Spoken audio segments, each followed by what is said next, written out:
बिस्मिल्लाहिर्रहमानिर्रहीम। अस्सलाम वालेकुम। काश कभी गंदम की फसल के अंदर चौड़े पत्तों वाली जड़ी बूटियां भी होती हैं और नुकीले पत्तों वाली भी होती हैं। अगर चौड़े पत्तों वाले की बात की जाए तो जंगली पालक, लेहली, सेंजी, मेना, धोदक, ये सारी जड़ी बूटियां पाई जाती हैं। इसी तरह से अगर नुकीले पत्तों वाली जड़ी बूटियों की बात की जाए तो दुम्बी सीटी, जंगली जई वगैरह जो है हमारी गंदम की फसल के अंदर पाई जाती हैं।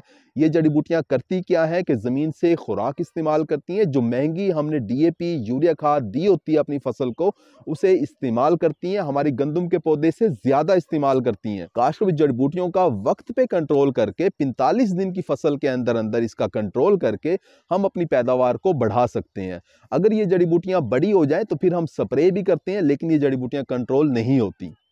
काशो इन तमाम जड़ी बूटियों को एक ही जहर के जरिए हम किस तरीके से कौन सा जहर इस्तेमाल करके कंट्रोल कर सकते हैं, इसके बारे में आज हम बात कर रहे होंगे। अगर आपने हमारा चैनल सब्सक्राइब नहीं किया तो चैनल को फौरन सब्सक्राइब कर दें, साथ में बेल के बटन को दबा दें ताकि फसलों के मुतालिक हम जितनी वीडियो बना रहे होते हैं वो आपको बर वक्त मिल सकें। काशकोई मार्केट के अंदर ईगाटोन के नाम से एक जहर मिल रहा होता है। ये डायमंड क्रॉप्स कंपनी का जहर है और इसके अंदर 3 ताकतवर जहर हैं। मीजोसल्फ्यूरान इसके अंदर है, एमसीपीए इसके अंदर है और फ्लोरासियोलम इसके अंदर है। यानी कि ये वो 3 जहर हैं जो गंदम के अंदर तमाम जड़ी बूटियों को मारने की सलाहियत रखते हैं, चाहे वो चौड़े पत्तों वाली हों या नुकीले पत्तों वाली हों। तमाम की तमाम जड़ी बूटियां इस एक जहर से कंट्रोल हो जाती हैं। अगर इस जहर को आप 400 मिलीलीटर फी एकड़ के हिसाब से 120 लीटर पानी के अंदर हल करके अपने 1 एकड़ के ऊपर स्प्रे करवा देते हैं तो आप अपनी गंदम की फसल के अंदर तमाम चौड़े पत्तों वाली और तमाम नुकीले पत्तों वाली जड़ी बूटियों को तलफ कर देते हैं, ख़त्म कर देते हैं। काशवा कीमत की बात की जाए तो मार्केट में तकरीबन इसकी 1000 रुपये से लेके 1200 रुपये तक इसकी कीमत होती है। मुख्तलिफ इलाकों में मुख्तलिफ औकात के अंदर कीमतें ऊपर नीचे हो सकती हैं, लेकिन जो अहम बात है, समझने वाली बात है, वो ये है कि आपने जब ईगाटोन का स्प्रे करना है तो आपके खेत के अंदर जो वतर है वो कम होना चाहिए। तर वतर के अंदर आपने स्प्रे नहीं करना। दोपहर के वक्त आपने सब स्प्रे करना है, जिस वक्त धूप निकली हुई हो।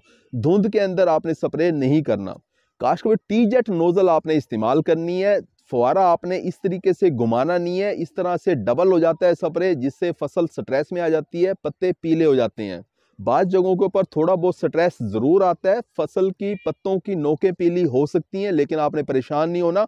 7-8 दिन के अंदर ये दोबारा से पत्ते ठीक भी हो जाते हैं। अगर आपकी रेतली ज़मीन है तो फिर आप 1 एकड़ की दवाई यानी 400 मिलीलीटर फी एकड़, जो कि हम 1 एकड़ में इस्तेमाल करते हैं, वो आपने 1.5 एकड़ के अंदर इस्तेमाल करनी है। काश में हम आपको बार बार कह रहे होते हैं कि जड़ी बूटी मार जहर का वक्त पे स्प्रे करके ना सिर्फ आप जड़ी बूटियों को कंट्रोल करते हैं बल्कि शगुफों की तादाद में भी इजाफा कर लेते हैं। आपकी पैदावार बढ़ रही होती है।